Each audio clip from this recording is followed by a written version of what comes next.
Treasure Island, Chapter 9, Powder and Arms. The Hispaniola lay some way out, and we went under the figureheads and round the sterns of many other ships, and their cables sometimes grated underneath our keel, and sometimes swung above us. At last, however, we got alongside and were met and saluted as we stepped aboard by the mate, Mr. Arrow, a brown old sailor with earrings in his ears and a squint. He and the squire were very thick and friendly, but I soon observed that things were not the same between Mr. Trelawney and the captain. This last was a sharp-looking man, who seemed angry with everything on board, and was soon to tell us why, for we had hardly got down into the cabin when a sailor followed us. "Captain Smollett, sir, asking to speak with you," said he. "I am always at the captain's orders. Show him in," said the squire. The captain, who was close behind his messenger, entered at once and shut the door behind him. "Well, Captain Smollett, what have you to say? All well, I hope. All ship shape and seaworthy?" "Well, sir," said the captain, "better speak plain, I believe, even at the risk of offense. I don't like this cruise, I don't like the men, and I don't like my officer. That's short and sweet." "Perhaps, sir, you don't like the ship?" inquired the squire, very angry as I could see. "I can't speak as to that, sir, not having seen her tried," said the captain. "She seems a clever craft, more I can't say." "Possibly, sir, you may not like your employer either," says the squire. But here Dr. Livesey cut in. "Stay a bit," said he, "stay a bit. No use of such questions as to produce ill feeling. The captain has said too much or he has said too little, and I'm bound to say that I require an explanation of his words. You don't, you say, like this cruise. Now why?" "I was engaged, sir, on what we call sealed orders, to sail this ship for that gentleman where he should bid me," said the captain. "So far, so good. But now I find that every man before the mast knows more than I do. I don't call that fair. Now, do you?" "No," Dr. Livesey said, "I don't." "Next," said the captain, "I learn we are going after treasure. Hear it from my own hands, mind you. Now, treasure is ticklish work. I don't like treasure voyages on any account, and I don't like them above all when they are secret, and when, begging your pardon, Mr. Trelawney, the secret has been told to the parrot." "Silver's parrot?" asked the squire. "It's a way of speaking," said the captain. "Blabbed, I mean. It's my belief neither of you gentlemen know what you are about, and I'll tell you my way of it. Life or death, and a close run." "That is all clear, and I dare say true enough," replied Dr. Livesey. "We take the risk, but we are not so ignorant as you believe us. Next, you say you don't like the crew. Are they not good seamen?"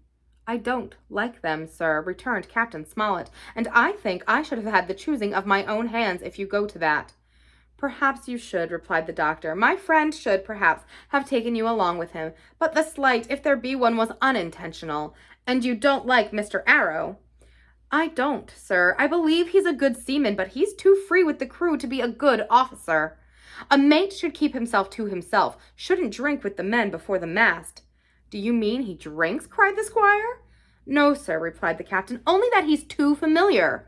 "Well, now, and the long and the short of it, Captain," asked the doctor. "Tell us what you want." "Well, gentlemen, are you determined to go on this cruise?" "Like iron," answered the squire. "Very good," said the captain. "Then, as you've heard me very patiently, saying things I could not prove, hear me a few words more. They are putting the powder and the arms in the forehold. Now, you have a good place under the cabin. Why not put them there? First point. Then you are bringing 4 of your own people with you, and they tell me some of them are to be berthed forward. Why not give them berths here beside the cabin? Second point." "Any more?" asked Mr. Trelawney. "One more," said the captain. "There's been too much blabbing already." "Far too much," agreed the doctor. "I'll tell you what I've heard myself," continued Captain Smollett, "that you have a map of an island, and that there's crosses on the map to show where treasure is, and that the island lies—" And then he named the latitude and longitude exactly. "I never told that," cried the squire, "to a soul." "The hands know it, sir," returned the captain.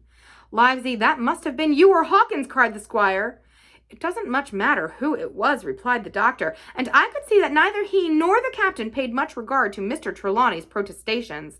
Neither did I, to be sure. He was so loose a talker, yet in this case I believe he was really right, and that nobody had told the situation of the island. "Well, gentlemen," continued the captain, "I don't know who has this map, but I make it a point, and it shall be kept secret from even me and Mr. Arrow. Otherwise, I would ask you to let me resign." I see, said the doctor. You wish us to keep this matter dark, and to make a garrison of the stern part of the ship, manned with my friend's own people, and provided with all the arms and powder on board. In other words, you fear a mutiny. Sir, said Captain Smollett, with no intention to take offense, I deny your right to put words into my mouth. No, Captain Sir would be justified in going to sea at all, if he had ground enough to say that. As for Mr. Arrow, I believe him to be thoroughly honest. Some of the men are the same, all may be, for what I know, but I am responsible for the ship's safety and the life of every man Jack aboard her. I see things going, as I think, not quite right, and I ask you to take certain precautions or to let me resign my berth, and that's all. Captain Smollett, began the doctor with a smile, did ever you hear the fable of the mountain and the mouse? You'll excuse me, I dare say, but you remind me of that fable. When you came in here, I'll stake my wig you meant more than this. Doctor, said the captain, you are smart. When I came in here, I meant to get discharged. I had no thought that Mr. Trelawney would hear a word. No more I would, cried the squire. Had Livesey not been here, I should have seen you to the deuce. As it is, I have heard you. I will do as you desire, but I think the worse of you. That's as you please, sir, said the captain. You'll find I do my duty. And with that he took his leave. Trelawney, said the doctor, contrary to all my notions, I believe you have managed to get 2 honest men on board with you, that man and John Silver. Silver, if you like, cried the squire, but as for that intolerable humbug, I declare, I think his conduct unmanly, unsailorly, and downright un-English. Well, says the doctor, we shall see. When we came on deck, the men had begun already to take out the arms and powder, yo-hoing at their work, while the captain and Mr. Arrow stood by superintending. The new arrangement was quite to my liking. The whole schooner had been overhauled. 6 berths had been made astern, out of what had been the after part of the main hold, and this set of cabins was only joined to the galley and forecastle by a sparred passage on the port side. It had been originally meant that the captain, Mr. Arrow, Hunter, Joyce, the doctor, and the squire were to occupy these 6 berths. Now, Redruth and I were to get 2 of them, and Mr. Arrow and the captain were to sleep on deck in the companion, which had been enlarged on each side till you might almost have called it a roundhouse. Very low it was, of course, but there was room to swing 2 hammocks, and even the mate seemed pleased with the arrangement.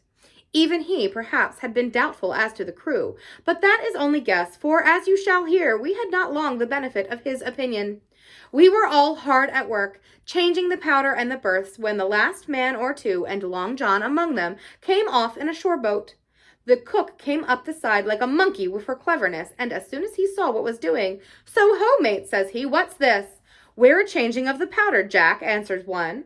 "Why, by the powers," cried Long John, "if we do, we'll miss the morning tide." "My orders," said the captain shortly. "You may go below, my man. Hands will want supper." "Aye, aye, sir," answered the cook, and touching his forelock, he disappeared at once in the direction of his galley. "That's a good man, Captain," said the doctor. "Very likely, sir," replied Captain Smollett. "Easy with that, men, easy," as he ran on to the fellows who were shifting the powder, and then suddenly observing me examining the swivel we carried amidships, a long brass 9. "Here you, ship's boy," he cried, "out of that. Off with you to the cook and get some work." And then I was hurrying off, I heard him say quite loudly to the doctor, "I'll have no favorites on my ship." I assure you I was quite of the squire's way of thinking, and hated the captain deeply.